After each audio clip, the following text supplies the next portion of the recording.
Hello, and this is my review of the MBHB Sport Smart Bracelet. I'll get the disclaimer out of the way right away. The company reached out to me and asked me if I would evaluate one in exchange for a fair and honest review, and that's exactly what this is. So out of the box, open this guy up.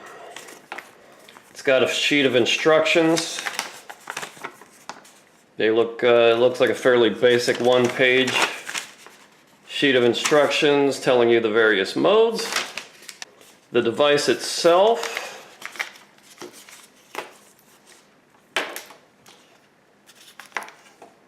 charging cable, and it looks like another set of instructions in Chinese. Maybe there's an English version too. Yeah, you flip it over and there's the English version. A screen protector for on top of the face of the device. Fairly decent looking. Looks okay on the wrist. The band is very flexible, so it looks comfy. So that's what you get out of the box. I'll charge this guy up and put it through its paces over the next week or so, and then do the rest of the review.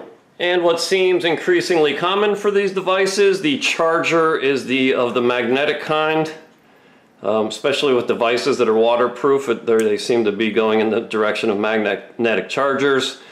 So the charging cable just connects via magnet on the back, and now the device is charging. So we'll give it a full charge and give it a go. The bracelet itself is a fairly attractive looking device. It has one button on the side that you can press, or there's a push button on the face of the watch to scroll through the various functions. You can look at the time and gives you the date, your number of steps, your total distance walked, total calorie burn. It'll take your heart rate either on demand when you press the button, or it automatically takes it every 30 minutes and tracks it.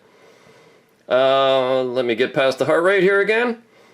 This watch has a feature that will take your blood pressure, which I very much like, and I'll go into a little bit more detail. But in my mind, that's what sets this watch apart, is the ability to do your blood pressure. It's not a medical grade device, but it will be close enough, I'd say within about 10%, to give you a good understanding of what your blood pressure is and how it's varying. It will track your sleep, which I like. The sleep tracking is automatic. You don't have to put it into sleep mode or anything like that.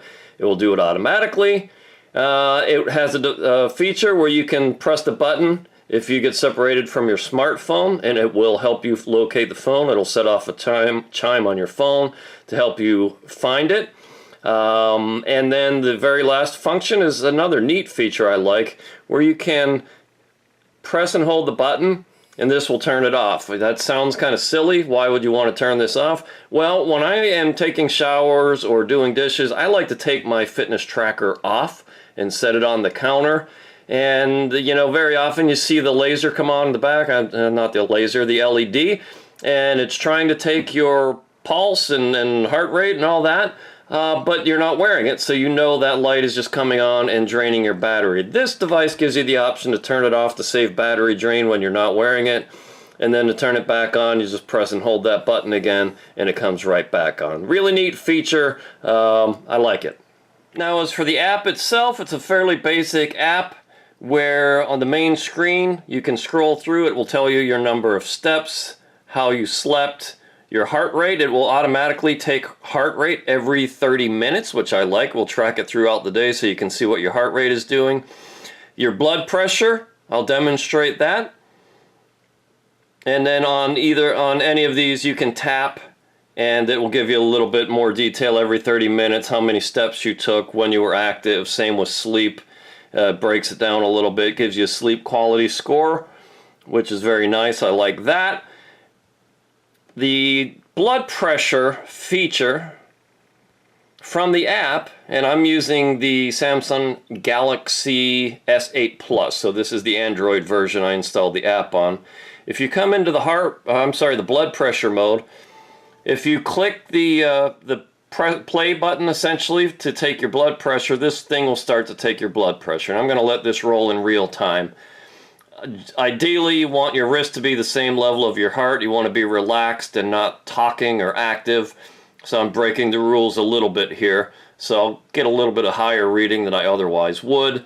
But I want to give you an idea how long this takes. We're at 82%, 92%. All right, so it's taken my blood pressure. It says my blood pressure is 121/81. Again, that's a little bit higher than I would expect. But now it's asking me if I want to save that, and I'll click yes. So now it's going to keep track of that as a blood pressure reading. Now you can only do this from the app as I can best discern. If you take your blood pressure on the wristband itself, it will take your blood pressure, but it doesn't give you the ability to record it. So here I've taken 2 blood pressures. The first one was 121/81 and 129/70. That was from earlier this morning.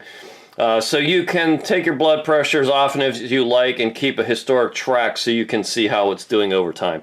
That, in my mind, sets this tracker apart. It's getting about 4.5 days battery life. The display is nice and bright and big. One thing I don't like about the Amazfit, as I've been using it more and more, is it's really hard if you're over 40 or 50 years old to see the date and the numbers sometimes. This display is nice and big so us old folks can read it easily, which I like. One thing the app does not have, which seems to be a common theme amongst a lot of these fitness apps, is there's no ability to export all the raw data to do an offline analysis. I'm a data geek.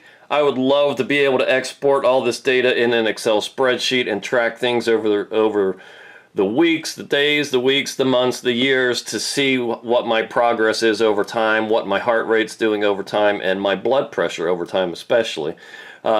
Bottom line is, I think this is an excellent basic fitness tracker. Again, it's going to keep track of your steps, total miles walked, calorie burn, heart rate, blood pressure. Again, that's the one feature that really sets it apart. Automatic sleep tracking. Find your mobile phone and you can turn it off when you're not wearing it to save battery life. I like it. Excellent basic tracker. I would recommend it for those who are just looking for a basic tracker. It's not going to track workouts or exercises in the gym or anything like that, but for a good basic fitness tracker, I like it, and jury's still out. It might displace the Amazfit on my wrist. One or the other of these is going to my wife, and I'll be honest, I'm not sure which one, because I really like the blood pressure feature on this one. Another thing I'll mention here, with this tracker, I broke my cardinal rule of testing these things. Normally, I like to wear them for about a month before I ever get them wet. I like to put them through their paces and go through all the functions, make sure their tracking ability is good before I test the waterproof nature of this one. With this particular watch, I took it kayaking on about the 4th day of owning it, and I got stuck on some rocks. It was low water, so I dunked both hands to the bottom of the river to push myself off and submerged this thing multiple times, and it held up just fine. There's no signs of water getting into it. Seems to be nice and watertight, and it just looks like it's watertight, so that's why I took the risk. But like I said, I submerged it earlier than I otherwise would, but it came through with flying colors, so I give 2 thumbs up for the waterproof nature of it. Alright, so my bottom line is excellent basic tracker. If you like this review, click like below and subscribe to my channel. If I get any more of these sent to me for review, I'm happy to do them. I actually enjoy doing this, and I love seeing the latest and greatest technology. Alright, thanks for watching.